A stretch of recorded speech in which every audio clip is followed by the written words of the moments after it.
শাহী নজরে সীমান্ত। শিলিগুড়িতে এসএসবির অনুষ্ঠানে আরও নিরাপত্তা আঁটোসাঁটো করার কথা বলেন অমিত শাহ। একই সঙ্গে ডিটেক্ট, ডিলিট এবং ডিপোর্টের মন্ত্র নতুন করে শোনালেন কেন্দ্রীয় স্বরাষ্ট্রমন্ত্রী। আর পাশাপাশি কেন্দ্রের সঙ্গে কাঁধে কাঁধ মিলিয়ে দেশের নিরাপত্তা জোরদারের বার্তা দিলেন মুখ্যমন্ত্রী শুভেন্দু অধিকারীও।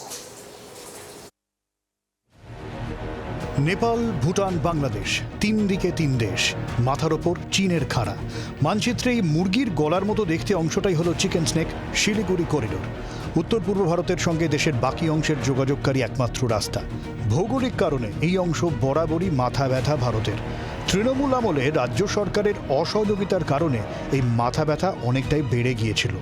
দিল্লি ও বাংলায় ডাবল ইঞ্জিন সরকার তৈরি হওয়ার পর চিকেন স্নেককে শক্তিশালী করার সিদ্ধান্ত নিয়েছে কেন্দ্রের মোদী সরকার। সেই লক্ষ্য নিয়েই উত্তরবঙ্গ সফরে কেন্দ্রীয় স্বরাষ্ট্রমন্ত্রী অমিত শাহ। শুক্রবার শিলিগুড়িতে এসএসবির আঞ্চলিক সদর দপ্তরে যান কেন্দ্রীয় স্বরাষ্ট্রমন্ত্রী। সেখানে শিলিগুড়ি করিডোরে নিরাপত্তা নিয়ে দুটো আলাদা বৈঠক করেন। এরপর শিলিগুড়ির কাওয়াখালী ময়দানে ভারতীয় ন্যায় সংহিতা নিয়ে বিশেষ প্রদর্শনীর উদ্বোধন করেন শাহ। অনুষ্ঠানে ছিলেন মুখ্যমন্ত্রী শুভেন্দু অধিকারীও। দেশের নিরাপত্তার জন্য শিলিগুড়ি করিডোরের নিরাপত্তা কতটা গুরুত্বপূর্ণ এদিন উত্তরবঙ্গ সফর থেকে তা ফের বুঝিয়ে দিলেন কেন্দ্রীয় স্বরাষ্ট্রমন্ত্রী। नरेंद्र मोदी सरकार ने सिलीगुड़ी कॉरिडोर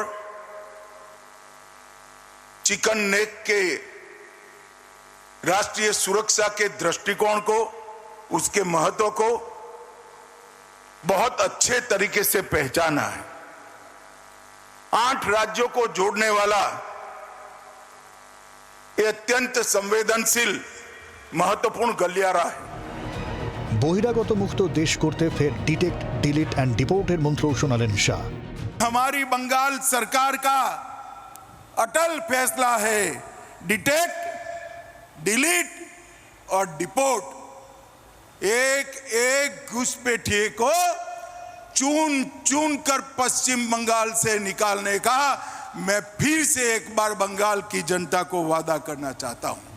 তৃণমূল জমানায় কেন্দ্র রাজ্যের টানাপোড়েনে বাংলাদেশ সীমান্তের সর্বত্র কাঁটাতার বসানো যায়নি। পালা বদলের পর পরিস্থিতি যে বদলেছে শাহর সামনেই তা জানালেন মুখ্যমন্ত্রী।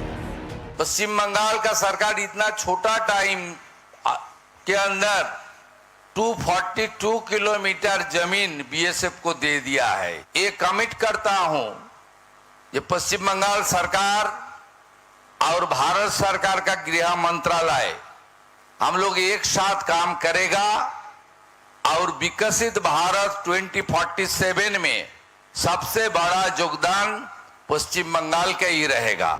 রাজ্যে শাসক বদলেছে সরকারের দৃষ্টিভঙ্গি। তাই জাতীয় সুরক্ষার প্রশ্নে রাজনীতি আর বাধা নয়। এদিন উত্তরবঙ্গ থেকে সেই বার্তাই একবার দিলেন স্বরাষ্ট্রমন্ত্রী ও মুখ্যমন্ত্রী।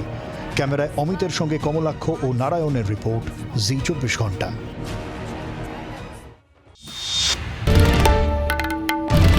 বাংলার আওয়াজ, বাঙালির আবেগ, জি 24 ঘন্টা।